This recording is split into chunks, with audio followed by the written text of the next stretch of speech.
Guys, നമ്മൾ ഇന്ന് സംസാരിക്കാൻ പോകുന്നത് നോ ഓപ്പണൻസ് എന്ന് പറയുന്ന സീരീസിൽ ഇന്ത്യയുടെ AFC ഏഷ്യൻ കപ്പ് ക്വാളിഫയറിലെ ആദ്യത്തെ മത്സരത്തിലെ എതിരാളികളായിട്ടുള്ള ബംഗ്ലാദേശിനെ പറ്റിയാണ്.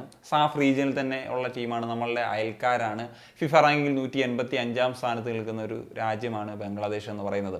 ബംഗ്ലാദേശിനെ പറ്റി പറയുമ്പോഴത്തേക്കും ഇപ്പോൾ ഫിഫ റാങ്കിങ്ങിൽ ഇന്ത്യയെക്കാൾ ഒരു 10-60 സ്ഥാനം താഴെയാണ്. ഇപ്പോൾ സാഫ് റീജിയനിൽ തന്നെ നോക്കിക്കഴിഞ്ഞാൽ ഇന്ത്യയാണല്ലോ ഏറ്റവും റാങ്കിങ്ങിൽ മുകളിൽ നിൽക്കുന്ന രാജ്യം. അപ്പോൾ അതിന് താഴെ തന്നെ ഇപ്പോൾ മാൽദീവ്സും നേപ്പാളും ഭൂട്ടാനും ഒക്കെ ഉണ്ട്. അതിനും താഴെയാണ് ബംഗ്ലാദേശിൻ്റെ ഒരു സ്ഥാനം. പക്ഷേ സാഫിൽ ഇന്ത്യക്ക് എപ്പോഴും ഒരു കോമ്പറ്റീഷൻ കൊടുക്കാൻ പറ്റുന്ന ഒരു ടീം, ഒരു പരിധിവരെ കോമ്പറ്റീഷൻ കൊടുക്കാൻ പറ്റുന്ന ടീം എന്ന് പറഞ്ഞു കഴിഞ്ഞാൽ ബംഗ്ലാദേശാണ്. എപ്പോഴും ഒരു ചലഞ്ചിങ് ആയിരിക്കും അവർക്കെതിരെയുള്ള മത്സരം എന്നുള്ളത് നമ്മൾ പലപ്പോഴും കണ്ടിട്ടുള്ളൊരു കാര്യമാണ്. ആവേ കബറേറ എന്ന് പറഞ്ഞിട്ടുള്ളൊരു സ്പാനിഷ് പരിശീലകനാണ് ബംഗ്ലാദേശിൻ്റെ ഹെഡ് കോച്ച് എന്ന നിലയിലുള്ളത്. 40 വയസ്സുകാരനായിട്ടുള്ള താരതമ്യേന പ്രായം കുറഞ്ഞിട്ടുള്ളൊരു പരിശീലകനാണ്.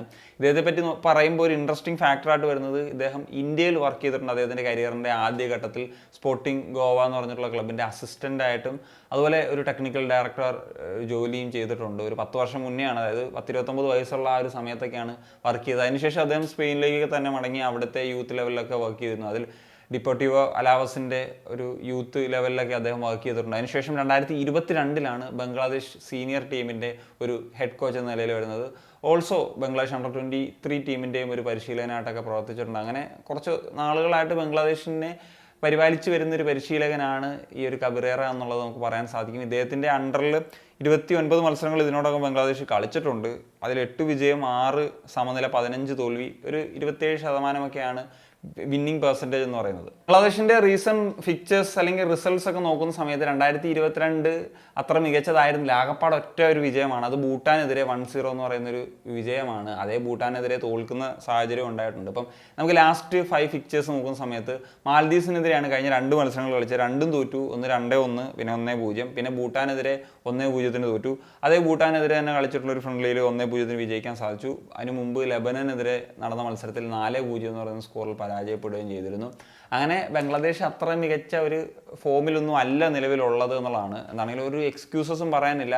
മസ്റ്റായിട്ടും വിൻ ചെയ്യേണ്ട ഒരു മത്സരമാണ് ഇന്ത്യയെ സംബന്ധിച്ചിടത്തോളം ഈ ഒരു ബംഗ്ലാദേശിനെതിരെയുള്ളൊരു മാച്ച് എന്ന് പറഞ്ഞാൽ. കാരണം ഞാൻ പറഞ്ഞല്ലോ, റീസെൻറ്റ് ഫിക്ചേഴ്സും ഒക്കെ അത് തന്നെയാണ് സൂചിപ്പിക്കുന്നത്. ഇതുവരെ വേൾഡ് കപ്പിലേക്ക് യോഗ്യത നേടാത്ത ടീമാണ്. AFC ഏഷ്യൻ കപ്പിൽ അവർ ഒരു വട്ടം കളിച്ചിട്ടുണ്ട്, 1980. സാഫിൽ 2003 അവർ ചാമ്പ്യൻസ് ആയിട്ടുണ്ട്. ശേഷം ഇപ്പോൾ 2023 നടന്നിട്ടുള്ള സാഫിൻ്റെ സെമി ഫൈനൽ വരെയൊക്കെ എത്താനായിട്ട് ബംഗ്ലാദേശിന് സാധിച്ചിരുന്നു എന്നുള്ളതാണ്. ഇനി അവരെ കീ പ്ലേയേഴ്സിലേക്ക് വരുന്ന സമയത്ത് ആദ്യത്തെ പ്ലെയർ ഹംസ ചൗധരി തന്നെയാണ്. ഹംസ ചൗധരിയെ പറ്റി പറയുമ്പോൾ ഇന്ത്യയിൽ വരെ സെലിബ്രേറ്റ് ചെയ്തിട്ടുണ്ട് അദ്ദേഹത്തിൻ്റെ ഒരു വരവ് എന്നുള്ളത് നമുക്ക് പറയാൻ സാധിക്കും. ഇംഗ്ലണ്ടിൽ നിന്നാണ്, ലെസ്റ്റർ സിറ്റിയുടെ ഒരു പ്ലെയർ ആയിരുന്നു. പക്ഷേ ഈ ഒരു ജനുവരിയിലാണ് ലോണിൽ ഷെഫീൽഡിലേക്ക് പോകുന്നത്. പ്രീമിയർ ലീഗിലെ ഒരു പ്ലെയർ ആയിരുന്നു, ഇപ്പം ചാമ്പ്യൻഷിപ്പിൽ കളിക്കുന്നു എന്നുള്ളതാണ്. 27 വയസ്സുകാരനായിട്ടുള്ള താരം ഒരു ഡിഫൻസീവ് മിഡ്ഫീൽഡറാണ്. ലെസ്റ്റർ സിറ്റിയിലായിരുന്നപ്പോൾ അദ്ദേഹത്തിന് അധികം മത്സരങ്ങളൊന്നും കളിക്കാനായിട്ടേ സാധിച്ചിരുന്നില്ല. എന്നാൽ ഷെഫീൽഡ് വന്നതിന് ശേഷം ആ ഒരു ടീമിൻ്റെ ഒരു മെയിൻ പ്ലെയറായിട്ട് മാറി. എന്താണെങ്കിലും ഹംസ ചൗധരിയുടെ ആദ്യ മത്സരത്തിന് വേണ്ടിയിട്ട് ബംഗ്ലാദേശ് ആരാധകരൊക്കെ ഈഗർലി ഒരു വെയിറ്റിംഗ് ആണ് എന്നുള്ളതാണ്. മറ്റൊരു താരം എന്ന് പറഞ്ഞാൽ അവരുടെ ക്യാപ്റ്റൻ കൂടിയായിട്ടുള്ള ജമാൽ ബുയാനാണ്. അദ്ദേഹം ഒരു ഡിഫൻസീവ് മിഡ്ഫീൽഡർ ആയിട്ടുള്ളൊരു താരമാണ്. 34 വയസ്സുകാരനായിട്ടുള്ള അദ്ദേഹം 87ഓളം അന്താരാഷ്ട്ര മത്സരങ്ങൾ ബംഗ്ലാദേശിന് വേണ്ടി കളിച്ചിട്ടുണ്ട്. നിലവിൽ ബ്രദേഴ്സ് യൂണിയൻ എന്ന് പറഞ്ഞിട്ടുള്ള ബംഗ്ലാദേശിലെ ഒരു ക്ലബ്ബിലാണ് അദ്ദേഹം കളിച്ചു വരുന്നത്.